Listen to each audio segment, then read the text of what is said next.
Hello, everyone, and welcome to the closing panel of this APAC Unbounded Universities Forum, held in partnership with Coursera for Campus. My name is Ashton Wemborn, and I'm the Special Projects Deputy Editor at THE. During this session, we will discuss the future of international collaboration in Asia-Pacific's higher education sector. We're joined today by a panel of experts and decision makers from APAC's higher education sector. So I would like to introduce Raghav Gupta, Managing Director of India and APAC at Coursera, and Dr. Y.S.R. Murthy, Vice Chancellor of RV University. Thank you to our panel for joining us today. Though the COVID-19 pandemic halted global travel, it also encouraged the adoption of new modes of international collaboration that don't rely on physical proximity. By making use of digital tools for international collaboration, Asia-Pacific can future-proof its higher education sector and create more employable graduates. So I'd like to begin today's discussion by asking about the unique strengths of the Asia-Pacific region in terms of increasing collaboration. Dr. Murthy, perhaps you can start us off today and tell us a little bit about why you think Asia-Pacific has got so much opportunity to reach beyond its borders. Good afternoon, everyone. And there are several strengths of the Asia-Pacific region. There are many countries which are growing on a fast trajectory as far as economy is concerned. And there are several rich countries in the Asia-Pacific region, and which in turn triggers demand for high-quality education. And some of the Asian countries also have large young populations and who require skilling and who require education. For instance, India itself has what is called a demographic dominant in terms of, if you look at the people who are in the 18 to 65 bracket, there is a huge population and who require skilling and education. There are regional mechanisms like ASEAN, and there is a collaboration between countries and universities which are going on. And there are a number of free trade agreements which have come about recently, particularly the regional comprehensive economic partnership, which is arguably the biggest trade agreement that has been concluded. And these partnerships in turn trigger further collaboration. And this is a strength of the Asia-Pacific region as a whole. And then if you look at the number of Asian universities which are figuring in the top universities of the world, their number is increasing over the years, particularly in the last one decade. You have more and more Asian universities coming. And if you compare and contrast the cost of education, I mean, it's slightly less costlier when you compare it with US, UK, or other countries in Europe or Canada. And then Asia, 21st century is regarded as Asia century. And its Asian countries are, some of the major economies are regarded as an engine which will lead the economic growth in the century. And India is regarded as a pharmacy to the world, and it has been, proven in the recent COVID-19 pandemic. And if you look at China, recent electricity shortages have affected the global supply chains. So in a way, these factors, are really strength of the Asia-Pacific region. Thank you. We've had a few more panelists join us today as well, so I'd really like to introduce those to our audience. So we're joined as well by Sampath Amaratungi, who is Chair of the University Grants Commission.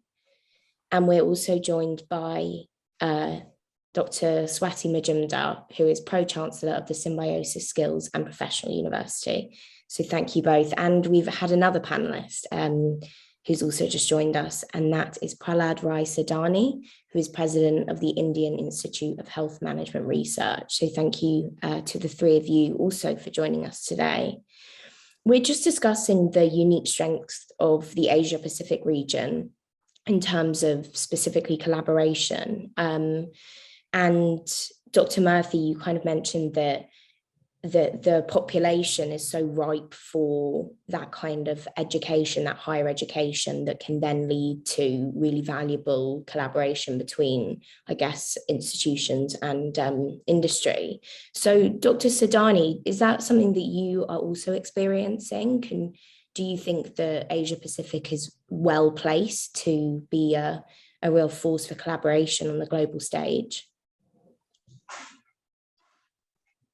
Sorry, I think you're just on mute at the moment. Yeah, good afternoon. And it's a great privilege for me to join this panel today on Asia Pacific especially and for the higher education. Yes, I see a great opportunity and scope for collaborations for Asia Pacific region. And this region has its own importance. There are various factors for this, that the Asia Pacific region can emerge as a great destination for higher education globally. Great, thank you. Yes, can I add more? Yes, here? please do. No, please. Yes, Since we are the IIHMR university. We work in a very specific sector, that is the health sector. And since last 6 years, we are continuously working in the Asia Pacific region, where we are engaged in research. A lot of research work has been done by our institute, by our university in the Asia Pacific region on management practices in the health sector. We are also engaged in executive education, particularly in the Asia Pacific region for the working professionals in the health sector, working with the Ministry of Health, working with the development partners, and also not-for-profit organizations. So by this journey, I see a lot of exchange of ideas, a lot of exchange of views with the public health professionals working in these universities. Here, I would also like to say that we have a strong network that is known as Southeast Asia Public Health Education Institutions Network. This network has been promoted by WHO Southeast Asia region. I am the Secretary General of the Southeast Asia Public Health Education Institutions Network. We have around 60 to 70 public health institutions promoting public health education in the area, in the region. And we teach the courses which are focused on public health, like Masters of Public Health, Masters of Hospital Administration, and MBA in Hospital and Health Management. As far as the COVID-19 situation, we all have witnessed that there is an urgent need of health sector, or particularly the public health education in the region. And therefore, our network is also doing in the same direction. We are progressing in a way that how we can be more mature to help the region in a different way. Thank you very much for this. Right now, I can also would like to hear the views from the other panelists. Please carry on. Thank you. And perhaps Sampath, on the same topic of collaboration, is that something that you have found to be of increasing importance for your institution? And how have you made sure to put that at the top of your priorities? Yeah, we have the collaborations like with the Mahidol University and many other universities in the Southeast Asia region. And we have the exchange programs with the faculty, exchange programs for the students. But now I see, after the new education policy published by and announced by Government of India, it gives a strong input to go ahead for the international collaborations for the higher education sector. And I see that it's now an open market. We have to choose among the higher education institutions. We have to come closer. We have to do the partnership and collaborations for various courses, programs, and also the student get more opportunities as far as education is concerned. Lovely, thank you. And Sampath, would you like to speak on the same topic there? Yeah, actually, thank you very much giving the opportunity. That we all know that the landscape of entire education in the world has now been changed.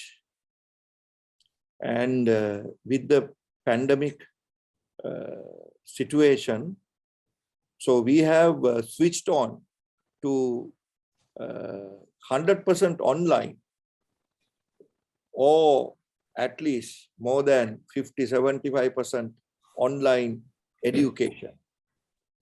So when Sri Lanka is concerned, especially the higher education sector, before the pandemic, we have not experienced video conferencing and teaching, learning and examination in online basis. So totally we have changed the mode of teaching. And at the same time, it is very now easy for collaboration. Earlier, we have to visit people physically, going abroad and meeting people for many times. But today, this has become, you know, the virtual mechanism has brought a lot of efficiency to the system. So we are strengthening our collaborations, and at the same time, we have discovered more relationships with the rest of the world as well. So anyway, this pandemic, even though people are suffering with this massive health problem, when it is come to education, I believe because of this online methodology, we have spread out the education for more, I suppose. Yes, absolutely. I think one of the few benefits of the COVID crisis has been that people understand that collaboration doesn't have to be with the people who are nearest to them. You know, we're all talking to each other from around the world, and those online tools, I think, will become a core part of the international mindset of higher education institutions. Raghav, could you speak to us a little bit about where you see those sorts of digital tools fitting into the collaboration space? Happy to. Thank you for that question. I'd like to bring one additional perspective which might be interesting for us to talk about. And we were talking about this earlier as well, that you know, if we think about this from an industry perspective, right? Many of us in the industry are currently working from home. And what is working from home or remote work is likely to stay after the pandemic goes away as well. And there's quite a bit of research on this, where 40-50% of companies have said that, you know, we will have a large chunk of our workforce continue to work from home even after the pandemic. It obviously depends on the jobs that you do. If you're in a digital job, you can work from home. If your job requires physical presence, if you're a medical doctor, you possibly need to come to the hospital, and so on and so forth. And in cities like Bangalore, actually on weekdays, traffic is much lesser because, you know, all the technology folks are working from home, and so on and so forth. The impact of all of this, which is remote work continuing after the pandemic, are quite significant from student employability perspective as well. I was looking at this University of Chicago study recently, where they looked at the correlation between the ability to work from home and income levels in different kinds of jobs. And University of Chicago put ability to work from home on the y-axis and income levels in those kind of jobs on the x-axis. And so you'd imagine that the jobs on the top right are those where you can work from home and income levels are high. And a lot of those jobs are around the topics of management, computer science, business and finance, legal, engineering, and so on and so forth. So we are finding basically the point that the study makes is that a lot of digital jobs, a lot of those jobs which are high income can actually be done from home. And a lot of those jobs which require in-person presence, so for example, food preparation or building and construction and so on, of course, require physical presence and are relatively low income opportunities as well. What we are seeing happening amongst industry is saying, instead of hiring people close to our offices, we are now going to open up to hiring talent anywhere because that work can be done remotely. And I think one of the outcomes of the pandemic, which might actually be quite beneficial, is that we are likely to see remote work offering global job opportunities for students, as opposed to job opportunities close to the offices of companies. If I take a very small example, at Coursera in India, my team and I used to be located in 3 cities, in Delhi, Mumbai, and Bangalore pre-pandemic. And now we are in 24 cities, and many of the folks on the team are not close to a Coursera office. And I think remote work opening up global job opportunities for students is interesting, because I think the kind of skills that this will throw up for students is going to be quite interesting. And I wonder what kind of collaboration opportunities are relevant in the context of remote work and global job opportunities. Thank you. Perhaps we can put that question about what opportunities for collaboration are available in that remote context to Dr. Majumdar. Has your institution offered anything like that to your students?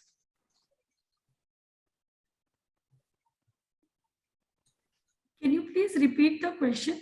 Yes, of course. So Raghav was saying that he wonders what sort of opportunities for international collaboration institutions can offer while keeping up a kind of remote learning and working culture. Is that something that you're offering your students?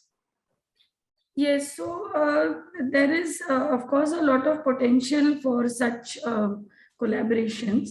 And a couple of things which come to my mind where such collaborations can happen effectively is definitely, we are in the area of skill development. So along with regular courses, we also offer skill-based courses. And as you know, worldwide, especially post the pandemic, there is a huge requirement of developing skills in students. So this area definitely is one such area where collaborations can be promoted, where students learn actual hands-on skills, that too in upcoming sectors. For example, future skills is one area which is worldwide having a lot of demand for manpower. So in this particular area, definitely definitely international collaborations can play a significant role. Thank you. And you mentioned the importance of skills there. And I think often skills are separated into the kind of hard skills that are part of a course, the curriculum itself, and then the softer skills like communication, collaboration, those sorts of things. And actually increasingly employers are valuing those softer skills. So is that something that you're also prioritizing at your institution? Yes, so basically there are two things that we do in the Symbiosis Skill Universities. We have one in Pune, which is in Western India, and that is called Symbiosis Skills and Professional University. And the second skill university is in Indore in Central India, called Symbiosis University of Applied Sciences. And in these two universities, number one, we are offering sector-specific courses rather than conventional courses. So for example, in engineering, instead of offering mechanical engineering, which is a vanilla branch, we are offering engineering with specialization in automobile engineering. Electric vehicles now, as you know, has become a very upcoming field. In mechatronics engineering instead of electronics engineering, because mechatronics again has implementation across different industries. Then even in management, we have courses, for example, in online retail now, especially with the COVID pandemic, everybody is shopping online. So we have courses in online retail, we have courses in logistics and supply chain, which has become a very important area, which is a backbone of all the industries. We offer courses in ports and terminal management also, where manpower is required to work in very large wet ports and dry ports. We also have courses in beauty and wellness. You know, wellness industry in India is growing very rapidly. People are setting up spas, healing, naturopathy spas. So we have courses in those. So number one, our courses are very sector specific.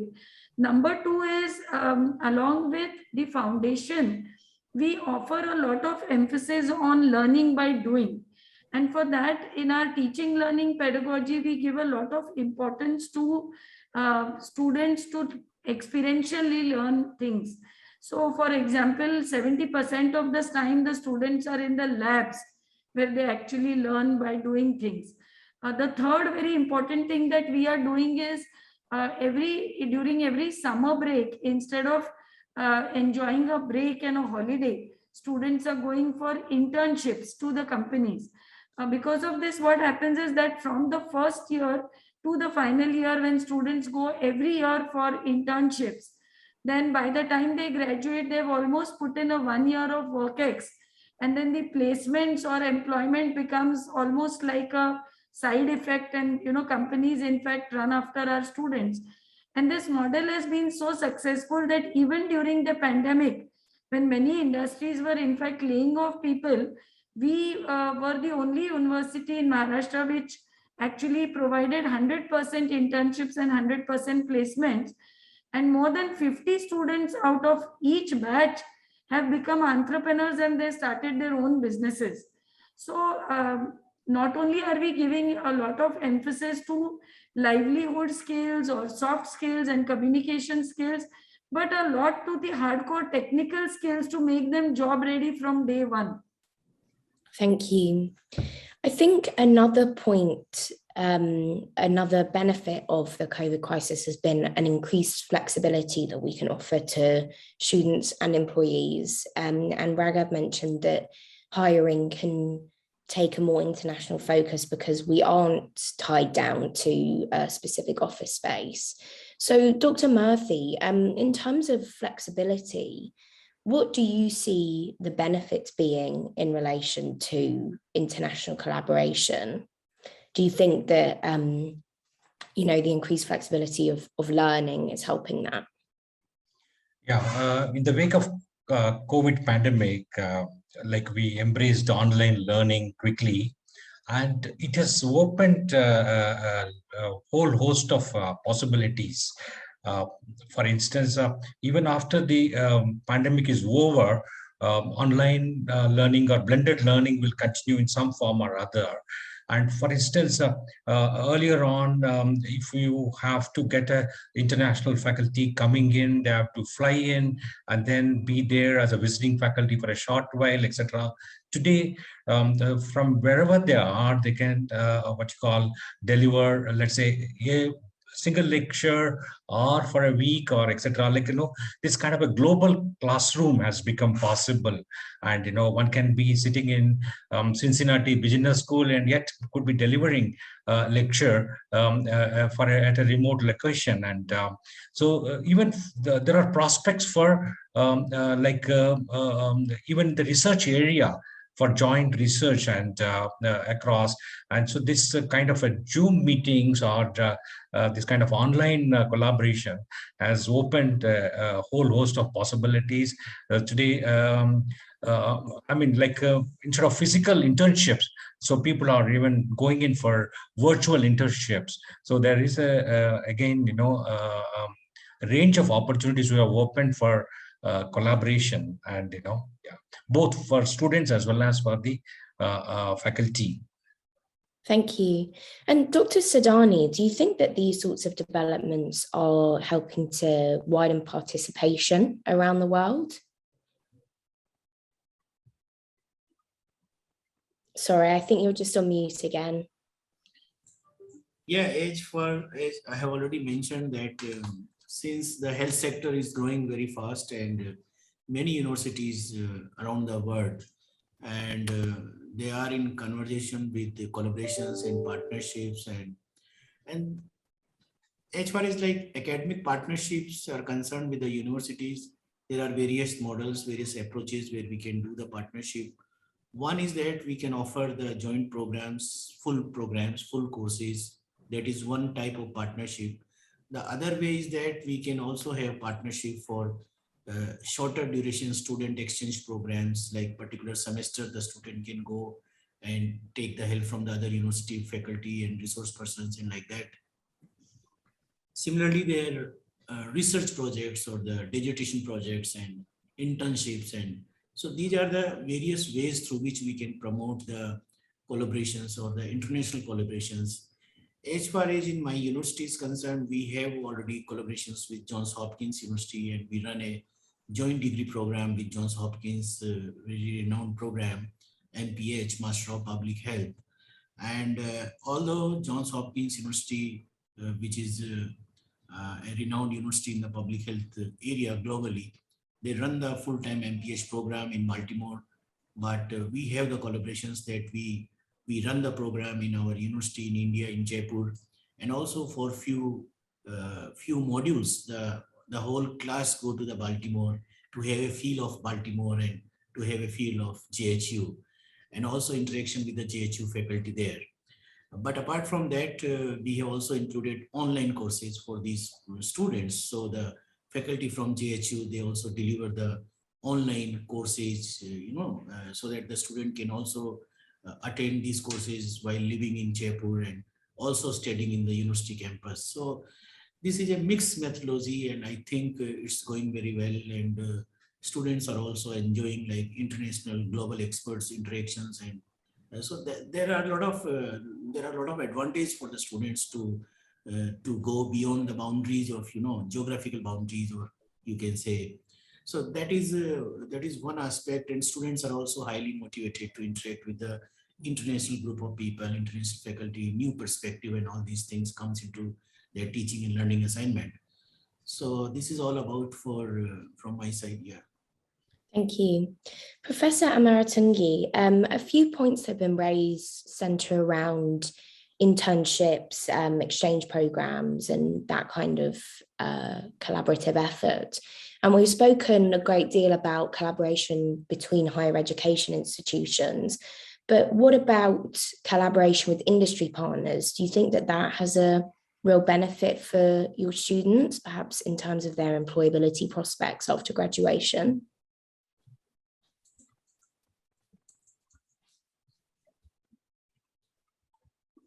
Sorry, I think you're just on mute there.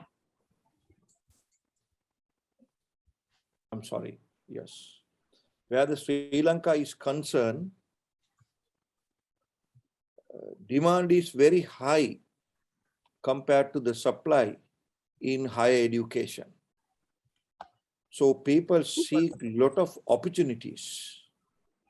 In Sri Lanka, we have 17 public universities and 19 postgraduate and other institutes under the purview of University Grants Commission, which is the national body to manage higher education in Sri Lanka. So in Sri Lanka, the education in the public sector is free of charge, including sometimes hostels, everything subsidized, and it's free. So there is a huge demand for higher education, but at the same time, we have non-state sector. We don't use the private sector here in education in order to give more prominence to providers, we say non-state sector. So considering all these institutes, it's a challenge to give a practical component for all undergraduates, that is training. And University Grants Commission promote all vice chancellors, deans of faculties to promote students to go and work and come back to university as an internship. So we are promoting this, and this was happened the COVID pandemic, and due to very low level of percentage of working in institutes today, companies today. So there is a problem of getting opportunities for undergraduates for training in the industry, because according to government rules and regulations, we can bring only 10% of our employees to work. So where you don't get this opportunity, so that is one of the problems that we have. I mean, providing opportunities in training in the industry.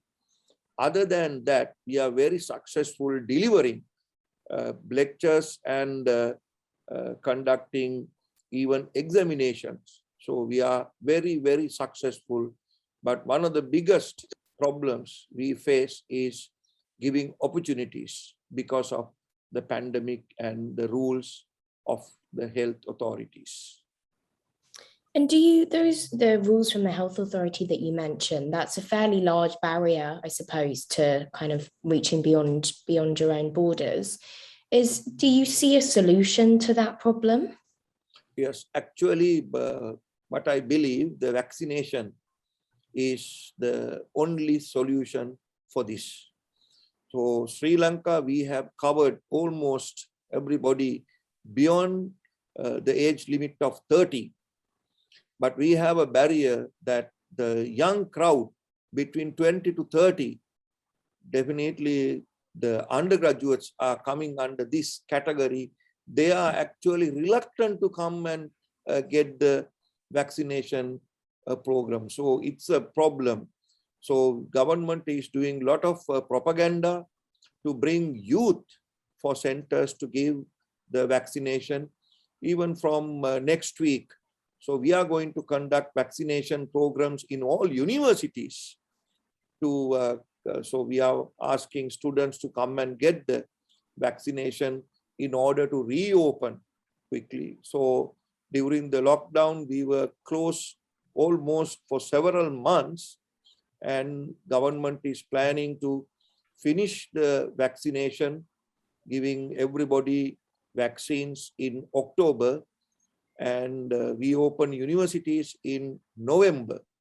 So if everything goes smoothly, so then industry will come, companies will come, and again, more opportunities will arise. And at the same time, there is a huge demand for computer-based people, those who are good at working in computers. No matter whether you are from marketing or human resource management, this young generation, because of this ability, so there is a new area of opportunities for them to work from home while studying in universities. So that is also there. So a lot of costs and benefits are involved with this one. So we have to be very, very careful drawing benefits and developing. Yes, thank you. Raghav, I wonder... Could I add a quick point to what Professor Amaratunge shared around internships and the challenge that many institutions have faced during the pandemic of providing internships as well? Would that be all right? Yes, please. All right. So one of the things that we've seen at Coursera, which work quite well, which might be helpful to share, on our platform, traditionally, we've had content created by leading universities from around the world and also content created from leading companies from around the world. But what we did last year, and this was in about May or June last year, is we launched projects on our platform, guided projects. And the intention was that if you're taking a course on Coursera, it helps you build knowledge. And if you come and take a guided project, it provides a virtual environment to actually build the skills that you've learned in that particular course. And as Professor Sampath was saying, especially in those roles which require digital. So if you're becoming a digital marketeer, if you're becoming a data analyst, if you're becoming a computer science person, and so on and so forth, these guided projects were created.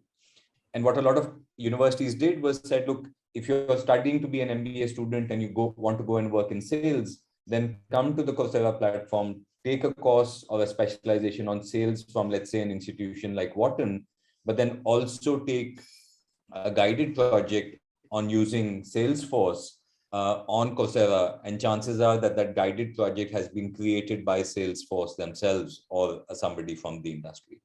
And so a combination of the knowledge, but also the guided project where you actually go into a virtual environment, spend a few hours and build something which is, digital or computer based, served as internships for many institutions. And pre-pandemic, with our Coursera for Campus platform, we were serving about 30 universities and colleges around the world. And very quickly during the pandemic, that number grew to closer to 4,000, including many institutions in India, in Sri Lanka, and so on and so forth. And maybe this is a model that we will see sustain post the pandemic as well, because again, for computer-based digital jobs, the ability to learn online, but also be able to do projects and internships online will continue to exist post-pandemic as well. So we might see a lot of this continue to sustain thereafter as well. I thought I'll add to Professor Sampath's point and share this. Actually, I'm 100% agree with you, Dr. Gupta. That is actually the reality here. Actually, I believe Coursera can do a lot in Sri Lanka because we have not fulfilled the demand. So there is a huge shortage of supply in higher education. Demand is huge. So this virtual mechanism is the only way forward, giving opportunities to youth who need higher education. So Coursera can play a vital role. We have a quality open university. It's called Open University of Sri Lanka. They are mastered in distance learning. They are doing marvelous work. Actually, they have called for applications to get 10,000 students for computer engineering very recently. And we have so far received more than 7,500 applications. So this is a distance mode. And the first day of the university, you will be given a job training as well. Because in Sri Lanka, the software industry is huge. So they need more people, and universities are failed to provide such an amount of graduates to the industry. So we have started this absorbing 10,000. So this is the situation. So Dr. Gupta, I'm really happy that you have raised this, and I'm 100% agree with you. Yeah, and Professor Sampath, I would echo what you said because I've experienced what OUSL, the Open University of Sri Lanka, is doing firsthand. Because as you might know, the 10,000 students that you spoke about, we are fully supporting that program, and we're seeing the vision of your leadership as well as the OUSL leadership in driving such a forward-looking program forward as well. Yeah, but thank you for sharing that. Thank you both. And Dr. Majumdar, I wonder if you are observing that same gap that Professor Amaratungi mentioned in terms of the kind of supply and demand not meeting one another. Yes, even in India, we are seeing this gap, especially in the sector where skilled manpower is required. And the educational institutions and colleges, universities are not able to bridge this gap or to fill this gap and produce manpower or produce youth who have the right skills to be absorbed by the industry. In sectors like health, manufacturing, even in sectors like business analytics, data science, we are seeing that the gap is quite big. Thank you. Shall I add some more? Sorry, what was that? Yes, may I add something to this idea? Yes, please do. The present day youth, they don't want to get just a degree. They consider ranking as well. So because Coursera is linked with Imperial College of London, then Duke University, USA, University of Pennsylvania. So that is why I mentioned that Coursera have a huge opportunity in Sri Lanka, because the youth, they want to go and study, get a degree from a ranked university, not from a place where no one knows. Right. That's right. Yes. Thank you. We've got about 5 minutes left of today's session. And actually, before we started today, Dr. Murthy, you mentioned that you had made a return to campus this week. And I wondered if you could share a little bit about your thoughts on what a return to campus will look like. Will it be a hybrid approach, and which benefits of online learning and teaching will we retain, and which benefits of being physically on campus will you be glad to return to? We have opened the campus with all the COVID safety protocols in place, but we are prepared for any eventualities. Should there be a third wave or a fourth wave?